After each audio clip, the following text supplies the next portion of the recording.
வணக்கம். உங்களை பற்றி நிறைய விஷயங்கள் கேள்விப்பட்டிருக்கிறேன். இப்போ எப்போவுமே உங்களோட கதைக்கணும் ஆரம்பிக்கிறது இன்றைக்கும் உங்களோட கதைகளுக்கு நேரம் கிடைக்கும். உங்களோட ஷெடியூல் சரியான பிஸியான ஷெடியூல், இந்த வேலைக்கு சரியான நிறைய நிறைய கமிட்மெண்ட்ஸ் இருக்கிறவங்களா. It's my pleasure. Tell me about yourself briefly. I want to, I have heard a lot of stuff about you, but I want to know from you. And tell me briefly about yourself. Yes, so my name is Andre Arthur. I'm 16 years old and I'm studying at Corporal Grammar School, Liverpool campus. Yes, great. And what do you do at school? What do you like at school? What do you enjoy at school? So at school, academically, I really like my maths and science subjects. And they're predominantly my subjects coming into VCE in year 11 and 12.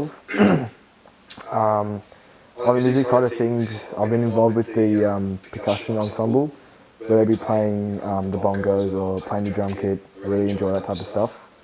And also sports-wise, I played school footy, and I've done school athletics as well.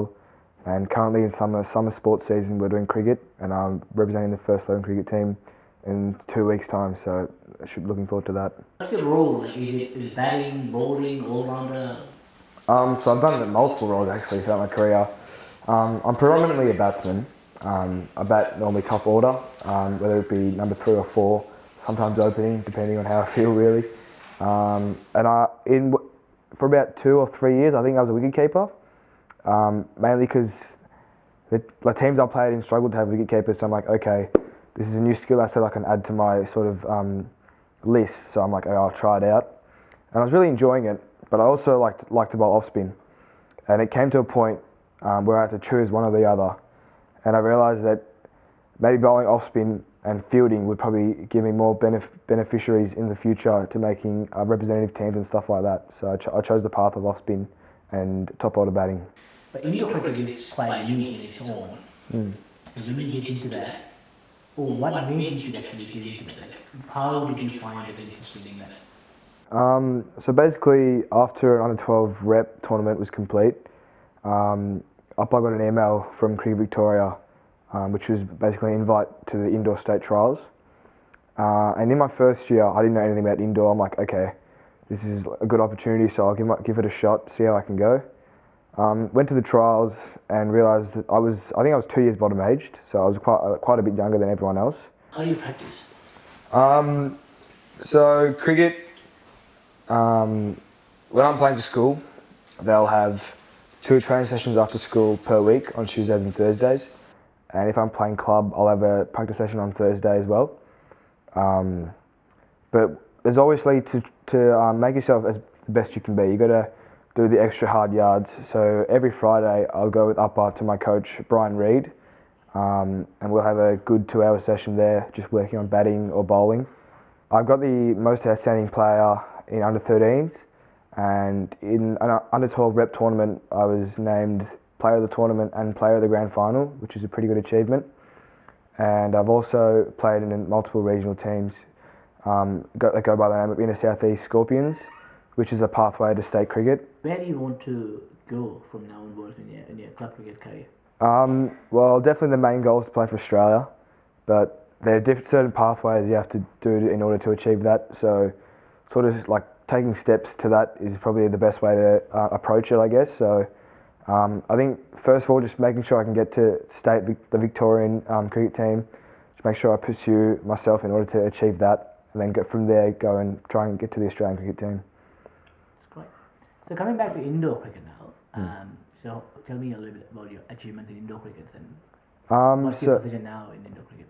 In indoor cricket, which I've been playing for 4 years, I've captained the indoor team twice now, where we've won a premiership 3 out of 4 times that I've played, and I captained one of those premierships, which is a really good achievement. And also in under 13s, 2 years ago, I made the All-Australian team. And 2 years ago, I was also named the Victorian Indoor Cricketer of the Year, which is a really good achievement for me. How does it feel thinking about it? When you start playing cricket, did you think that you could go there? Definitely not. Well, when I started playing cricket, I didn't actually know indoor cricket was an actual thing. So, I mean, yeah, it was pretty surreal when I found out. like all these achievements, reflecting back on them was really good. Yeah. And when you come home after a 4-day camp or an intense training session, how's your mind and how's your body? It's definitely a little bit sore, especially after a long session or intense session. But something I like to do is, I guess, as soon as I come home, it'll probably most likely be late in the night, so I'll just probably have a shower, have my dinner, and then I don't really like to go straight into my schoolwork and stuff because I feel like it's too rushed.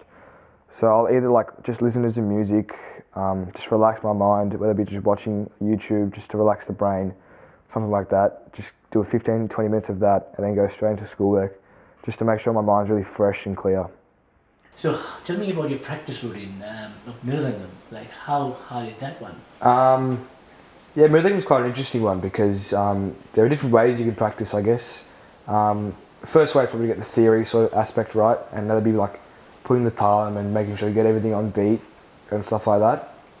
And then second way is just obviously practicing playing on the Mridangam, make sure your clarity is all good, your stroke play is all good. Practicing wise, I'd probably aim to practice, because classes are once per week, I'd aim to practice at least 4 days a week, or 3 to 4 days a week at least.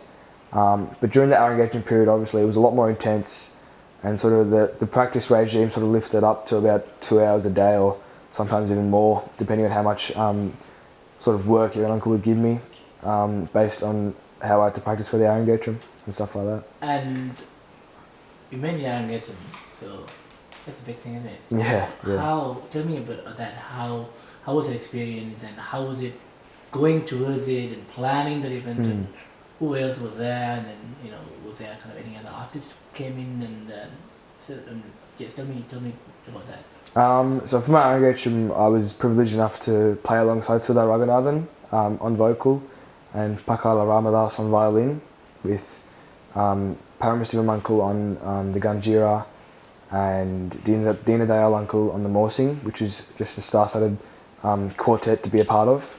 And the lead up to that was probably a little bit more tense than I thought it would be, just because just playing with those musicians gets you a little bit nervous because you want to make sure you don't drop the standard, try and keep the standard with them and try to just do your best. But I think after the first few sessions, you tend to just sort of relax yourself, sort of enjoy the playing a bit more, and it becomes a lot easier.